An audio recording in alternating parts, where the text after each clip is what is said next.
Assalamualaikum warahmatullahi wabarakatuh. Perkenalkan, nama saya Noval Azimra Fakhrillah dengan NIM D4023012. Pada kali ini saya akan membahas beberapa konsep penting dalam elektronika daya seperti perbedaan power, fenomena harmonik, serta jenis-jenis rangkaian rectifier AC to DC dan konverter DC to DC.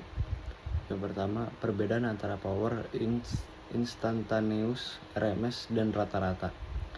Dalam kelistrikan, daya listrik atau power adalah jumlah energi yang dikonsumsi atau dihantarkan dalam suatu waktu tertentu. Ada beberapa cara untuk mengukur daya, yaitu yang pertama instantaneous power, yang kedua RMS power, dan average power. Yang pertama instantaneous power atau daya sesaat. Daya sesaat adalah daya yang dihitung pada setiap titik waktu tertentu dalam suatu gelombang tegangan dan arus. Pada instantaneous power ini terdapat rumus yang digunakan untuk menghitung dayanya, di mana daya sesaat dalam watt sama dengan tegangan sesaat dalam volt dikali arus sesaat dalam ampere. Terdapat karakteristik pada instantaneous power. Yang pertama, nilainya berubah-ubah sesuai dengan variasi tegangan dan arus. Dua, digunakan untuk analisis detail dalam rangkaian AC dan transient. Contoh pada instantaneous power ini adalah pada rangkaian AC, daya sesaat dapat memiliki nilai positif atau negatif tergantung pada arah arus dan tegangan. Selanjutnya, RMS power atau root mean square power. RMS power mengacu pada daya yang dihitung berdasarkan nilai tegangan dan arus RMS, yang merupakan nilai efektif dari sinyal bolak-balik AC. Pada RMS power ini terdapat rumus yang digunakan untuk menghitung daya RMS power. Jadi daya RMS sama dengan VRMS dikali IRMS, atau daya RMS sama dengan tegangan efektif dikali arus efektif. Karakter dari RMS power ini terdapat dua, yaitu RMS power lebih stabil dan relevan untuk menentukan daya rata-rata yang dikonsumsi oleh perangkat listrik. Selanjutnya, RMS power ini juga digunakan dalam perhitungan daya listrik rumah tangga. Terdapat contoh pada RMS power ini, yaitu jika sebuah pemanas listrik bekerja dengan tegangan 220 volt RMS, maka daya listriknya bisa dihitung dengan formula RMS, bukan daya sesaat. Selanjutnya, average power atau daya rata-rata. Daya rata-rata adalah daya total yang diantarkan dalam suatu periode waktu, biasanya dihitung dalam satu siklus gelombang.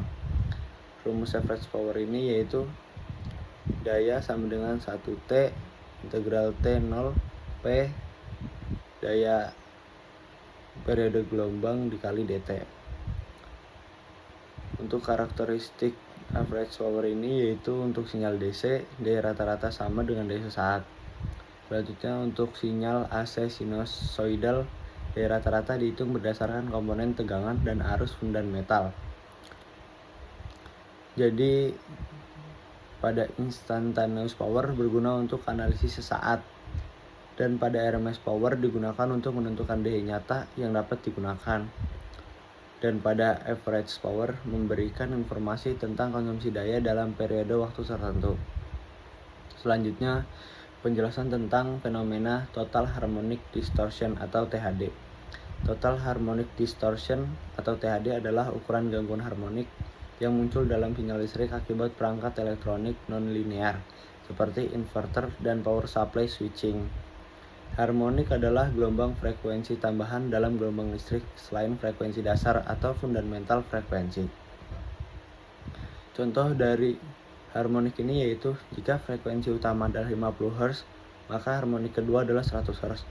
Harmonik ketiga adalah 150 Hz dan seterusnya. Selanjutnya, sumber harmonik dalam sistem listrik. Terdapat macam-macam sumber harmonik dalam sistem listrik, seperti peralatan switching atau inverter, UPS dan SMPS dan lain-lain gitu. Selanjutnya, motor listrik dengan kontrol kecepatan variabel, dan lampu LED dan balas elektronik. Terdapat efek negatif dari THD, yaitu yang pertama, mengurangi efisiensi daya listrik. menyebabkan pemanasan berlebih pada motor dan trafo. Dan yang terakhir, mengganggu peralatan elektronik sensitif. Dan terdapat cara mengurangi THD, yaitu dengan menggunakan filter harmonik pada peralatan listrik, memilih perangkat dengan power factor correction atau PVC. Selanjutnya, menggunakan trafo isolasi dan perangkat pasif seperti induktor dan kapasitor. Dan selanjutnya adalah jenis-jenis rangkaian rectifier AC to DC. Rangkaian rectifier berfungsi untuk mengubah tegangan AC menjadi DC.